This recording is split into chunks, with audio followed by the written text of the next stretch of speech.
ஒரு சென்டென்ஸ் சொல்றேன். The police caught the thief. இந்த சென்டென்ஸை அப்படியே மீனிங் மாறாம நம்ம இன்னொரு விதமா சொல்லலாம் அப்படின்னு சொன்னோம்னா the thief was caught by the police. இந்த சென்டென்ஸை நான் சொன்ன உடனே நீங்க கண்டுபிடிச்சிருப்பீங்க. நம்ம இன்னைக்கு ரிவைஸ் பண்ண போறது வந்து active voice and passive voice. இதில் நமக்கு தெரிஞ்சிருக்க வேண்டிய முக்கியமான விஷயம் என்ன அப்படின்னு சொன்னா, ஒரு சென்டென்ஸ் நம்ம ஆக்டிவ்ல இருந்து பாசிவா மாத்த போறோமா, அந்த சென்டென்ஸ்ல உள்ள வேர்ப் வந்து டிரான்சிட்டிவ் வேர்பா மட்டும்தான் இருக்க முடியும். ஏன் அப்படின்னு சொன்னா there should be a subject and an object. ஒரு சென்டென்ஸ்ல சப்ஜெக்டும் ஆப்ஜெக்டும் இருந்தாதான் அதை ஆக்டிவ் வாய்ஸ்ல இருந்து பாசிவ் வாய்ஸா மாற்ற முடியும். ஸோ இப்போ ஒரு சென்டென்ஸ் நான் உங்களுக்கு எக்ஸாம்பிள் கொடுத்துட்டு அந்த சென்டென்ஸ் மூலமா எப்படி அதை வந்து ஆக்டிவ்ல இருந்து பாசிவா மாத்தலாம், அதுக்கு என்னென்னலாம் ரூல்ஸ், என்னென்னலாம் ஸ்டெப்ஸ் அப்படின்றத வந்து நம்ம பார்க்கலாம். The teacher appreciated Ram for his honesty. So இந்த சென்டென்ஸ்ல சப்ஜெக்ட் எது அப்படின்னா the teacher. verb வந்து appreciated. ராம் அப்படின்றது வந்து ஆப்ஜெக்ட். ஸோ நம்ம எடுக்கக்கூடிய ஃபர்ஸ்ட் ஸ்டெப் என்ன,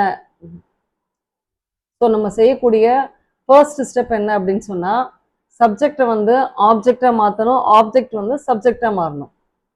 ஸோ த டீச்சர் வந்து ஆப்ஜெக்ட் பிளேஸ்க்கு போயிடுவாங்க, ராம் வந்து சப்ஜெக்ட் பிளேஸ்க்கு வந்துடுவான். ஸோ ராம் இப்போ அப்ரிஷியேட்டட், டீச்சர் வந்து அங்கே ஆப்ஜெக்ட் பிளேஸ்க்கு போயிட்டாங்க. அப்ரிஷியேட்டட் அப்படின்ற வேர்ப் இருக்கு. இந்த வேர்ப் வந்து என்ன டென்ஸ்ல இருக்கு அப்படின்றத நம்ம பார்க்கணும். This is in past tense. அப்போ பாஸ்ட் டென்ஸ்ல இருக்கிறப்ப நம்ம வந்து ஒரு பாஸ்ட் பி வேர்ப், இதுக்கு சூட்டபிளா உள்ள ஒரு பாஸ்ட் பி வேர்பை வந்து இந்த சப்ஜெக்டுக்கு அடுத்து நம்ம யூஸ் பண்ணணும். So Ram singular subject. இப்போ பாஸ்ட் பி வேர்ப் என்னெல்லாம், இப்போ பாஸ்ட் பி வேர்ப்ஸ் என்னெல்லாம், வாஸ் அண்ட் வர். இதுல வந்து வேர்ப் போட முடியாது, so we use was. Ram was. இப்போ அப்ரிஷியேட்டட் அப்படின்ற வேர்டு இருக்கு.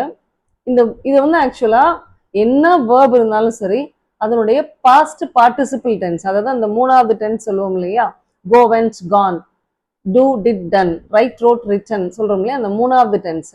So likewise appreciate, appreciated, appreciated, அந்த மூணாவது டென்ஸ் பாஸ்ட் பார்ட்டிசிபிள், அதை வந்து இந்த பி வேர்புக்கு அடுத்து நம்ம போடணும். So this is a next step. Next என்னன்னா அடுத்து என்ன அப்படின்னு சொன்னா பை, அவனால் அப்படின்ற அந்த மீனிங்கை கொண்டு வர்றதுக்காக பை அப்படின்ற அந்த வேர்டை வந்து போடணும். ஆல் அப்படின்ற மீனிங் கொண்டு வர்றதுக்காக பைன்ற வேர்டை நெக்ஸ்ட் போடணும்.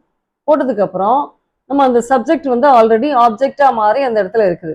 ஸோ இது எல்லாமே வந்து இதுக்கு நடுவில் வரணும். சப்ஜெக்டுக்கும் ஆப்ஜெக்டுக்கும் நடுவில் be verb, past participle plus by. இது இவ்வளவு எழுதி முடிச்சதுக்கு அப்புறம் இந்த சென்டென்ஸோட remaining part whatever is there அதை வந்து லாஸ்ட்ல எழுதிட வேண்டியது.